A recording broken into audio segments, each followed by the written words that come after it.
مخبرا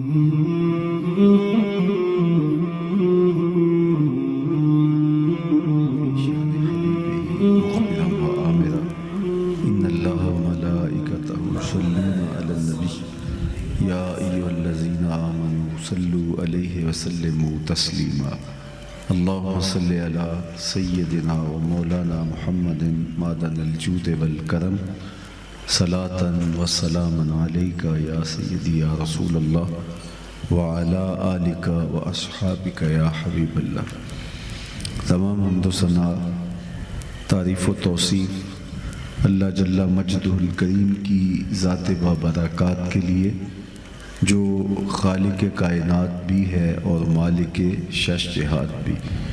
اللہ جل وعلا کی حمد و ثنا کے بعد رسول رحمت، شفیع معظم، نبی محتشم، حضور ختمی المرتبت، اللہ کے پیارے، امت کے سہارے، رب کے محبوب، دانائے غیوب، مالک رقاب امم، فخر عرب و عجم، والی کون و مکان، سیاہ لا مکان، سید انس و جاں، سرور لالا رخاں، نیر تاباں، سر نشین مہوشاں، ماہ خوباں، شہنشاہ حسینہ، تتمہ دوراں، سر خیل زہرہ جمالاں، جلوائے صبح ازل، نور ذات لم یزل، باعث تکوین عالم، فخر آدم و بنی آدم، نیر بطحا، رازدار ما اوہا، شاہد ما طغا، صاحب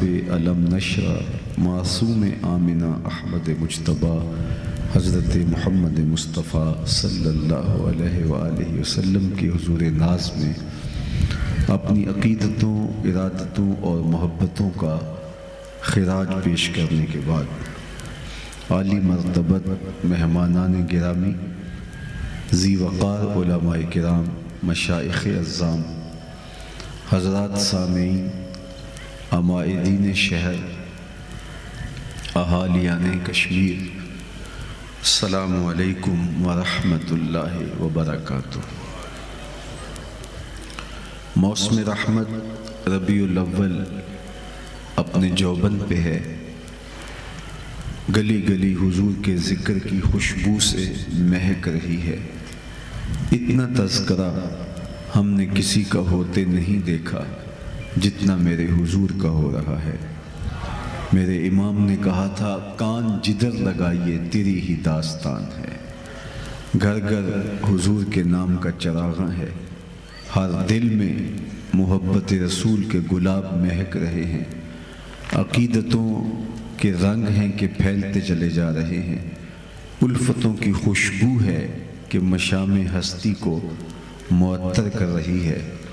اہل ایمان حضور کے ذکر سے اپنے قلوب کی تسکین پاتے ہیں. ان کا ذکر میٹھا بھی ہے، دل آویز بھی ہے اور روح پرور بھی. ان کے تذکار کی مہک سے مشام ہستی منور ہوتے ہیں اور عطر بیز بھی. اہل ایمان ان کا تذکرہ کر کے اپنے لیے سعادتیں سمیٹتے ہیں. آج سے صدیاں قبل حضور اس دنیا پہ جلوہ گر ہوئے تھے، لیکن ماحول کی شگفتگیاں بتاتی ہیں جیسے کوئی کل ہی گزر کے گیا ہو. زمین سے آسمان تک، آسمان سے لامکاں تک ہے. کہاں کھولے تھے گیسو یار نے، خوشبو کہاں تک ہے. اہل ایمان کے دلوں کے آنگن محبت رسول سے لبریز ہیں اور ان کے کان منتظر ہیں کہ حضور کا ذکر، حضور کا تذکرہ اور حضور کی نعتیں اور حضور علیہ السلام کا مبارک ذکر سننے کو نصیب ہو. ان کے ہونٹ اور ان کی زبانیں حضور کا ذکر کرنے کے لیے بیتاب ہیں اور کائنات کا ایک ذرہ محو انتظار ہے کہ ان کی دل آویز باتوں سے اپنی روحوں کو تسکین پہنچائیں اور اپنے دلوں کو قرار دے۔ میں اور آپ خوش قسمت ہیں کہ ہم نے حضور علیہ الصلاۃ والسلام کی صورت میں اللہ کی وہ نعمت پائی کہ کائنات میں اس سے بڑھ کر اور کوئی نعمت نہیں ہے، اور ہمیں اس نعمت کے لیے انتظار کی آگ میں جلنا نہیں پڑا، ہمیں رت جگہ نہیں کاٹنے پڑے، ہمیں انتظار کی گھاتوں میں بیٹھنا نہیں پڑا، ہمیں ایڑیاں اٹھا اٹھا کے راہ نہیں تکنا پڑا، ورنہ کتنے لوگ منتظر رہے۔ 12 نبی ایسے ہیں جو حضور کی امت میں ہونے کی آرزو کرتے ہیں۔ حضرت ابراہیم اللہ کے گھر کی تعمیر کے بعد ہاتھ پھیلا کے عرض گزار ہوتے ہیں، مالک تیرے گھر کی تعمیر کی ہے، مزدوری مانگتا ہوں۔ اور وہ مزدوری کیا طلب کی؟ ربنا وابعث فیہم رسولا، اللہ اس رسول کو بھیج بھی دے۔ انتظار کر کر کے آنکھیں بوڑھی ہو گئی ہیں، وہ کب آئے گا؟ کسی نے کہا اسمہ المتوکل، اس کا نام متوکل ہوگا۔ کسی نے کہا لیسا بفظ ولا بغلظ، وہ ترشرو نہیں ہوگا، وہ سخت مزاج نہیں ہوگا، اس کی باتوں سے خوشبو مہکے گی، وہ بولے گا تو حکمت کے موتی رولے گا۔ کسی نے کہا کہ بس وہ آیا ہی چاہ رہا ہے۔ حضرت عیسیٰ بولے کہ میں تمہیں نام ہی نہ بتا دوں، مبشرا برسول یأتی من بعد اسمہ احمد، چلو میں تمہیں بتا دیتا ہوں اس کا نام احمد ہوگا۔ ایک حواری کھڑا ہو گیا، حضرت جس کے قصیدے آپ بھی پڑھ رہے ہیں کیا وہ آپ سے بھی افضل ہوگا؟ ہر مرید کا خیال ہوتا ہے میرے پیر سے افضل کون ہے، ہر شاگرد کہتا ہے میرا استاد تو پھر میرا استاد ہے، ہر کارکن کہتا ہے میرے لیڈر کا تو جوڑ ہی نہیں ہے، ہر امتی کا مزاج بھی یہ ہے کہ میرا نبی تو نرالی شان رکھتا ہے۔ تو جب اپنے نبی کی زبان سے حضور کے قصیدے سنے تو ایک حواری نے سوال کیا، حضرت کیا وہ آپ سے بھی افضل ہوگا؟ تو سنیے حضرت عیسیٰ نے کیا جواب دیا۔ انجیل برنباس کے اندر وہ لفظ آج بھی موجود ہیں، بہت ساری تحریف کے باوجود آج بھی وہ لفظ موجود ہے، آپ کے سینے میں ٹھنڈ پڑ جائے گی۔ حضرت عیسیٰ نے کہا افضل ہونے کی بات کرتے ہو، وہ تو اتنی عظمتوں کا حامل ہے، اگر اس کے نالین کے تسمے کھولنے کی سعادت ابن مریم کو مل جائے تو یہ بھی مقدر کی بات ہے۔ وہ اتنا بختور ہے، وہ اتنا خوش نصیب ہے جس کے نام پر زمانہ انتظار کی گھاتوں میں بیٹھا رہا، وہ جس کے ذکر پر داؤد نے نغمہ سرائی کی، وہ جس کے نام پر شاہ سلیمان نے گدائی کی، دل یحییٰ میں رہ گئے ارماں جس کی زیارت کے، لب عیسیٰ پہ آئے واز جس کی شان رحمت کے، جو بن کے روشنی پھر دیدہ یعقوب میں آیا، جسے یوسف نے اپنے حسن کی نئے رنگ میں پایا، نہ دانم آنگل خندہ چے رنگ و بو دارد، کہ مرغے ہر چمن آرزو او دارد۔ ہر کوئی منتظر تھا، بس وہ آنے والا ہے، لوگ انتظار کرتے رہے، انتظار کی گھاتوں میں بیٹھے رہے، شب ہجر کی سختیاں کوئی اس سے جا کے پوچھے، تیری راہ تکتے تکتے جسے صبح ہو گئی۔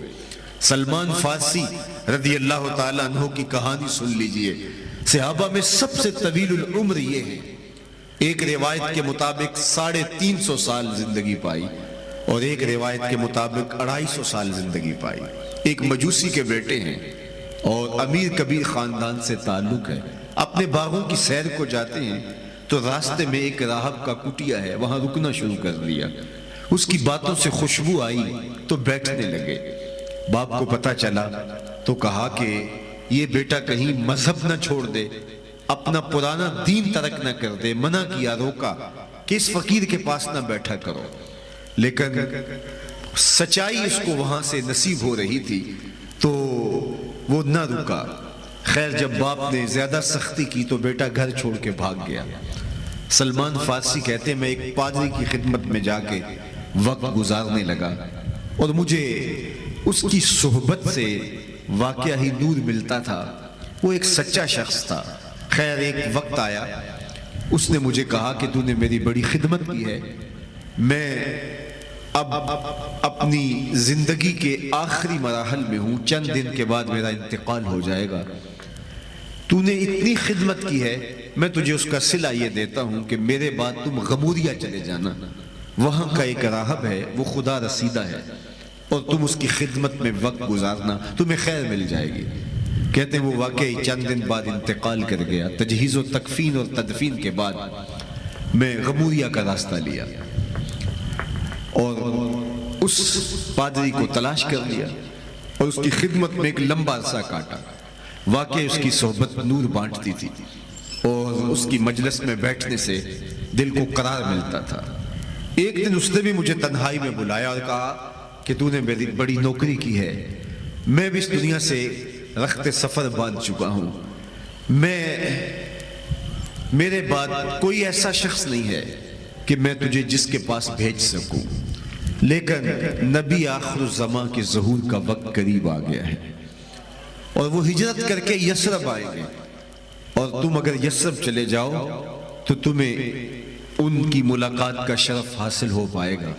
کہتے ہیں میں نے کہا کہ میں پہلے ایک پادری کے در پہ ایک زندگی گزاری، پھر آپ کے پاس آیا، اب میں یثرب جاؤں اور کہیں ایسا نہ ہو کہ میرا مقصود مجھے نصیب نہ ہو، مجھے کوئی پکی نشانی بتائیے۔ تو اس نے کہا کہ 3 نشانیاں ہیں۔ پہلی نشانی یہ کہ وہ صدقہ قبول نہیں کریں گے، دوسری نشانی یہ کہ وہ ہدیہ رد نہیں کریں گے، تیسری نشانی یہ کہ اس کے 2 کندھوں کے درمیان مہر نبوت ہوگی۔ کہتے ہیں اس نے انتقال کیا اور میں تدفین سے فراغت پانے کے بعد غموریا سے یثرب جانے والے ایک قافلے میں شامل ہو گیا۔ انہوں نے مجھے اکیلا سمجھ کے اپنا غلام بنا لیا، لیکن میرے پہ مہربانی یہ کی کہ مجھے بیچا آ کے یثرب میں۔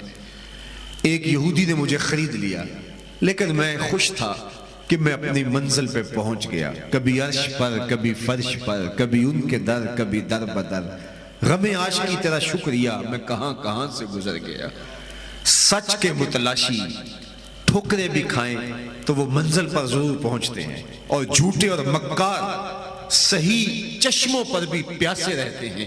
اس لیے ہمیشہ صداقت اور سچ کو اور خیر کو اپنے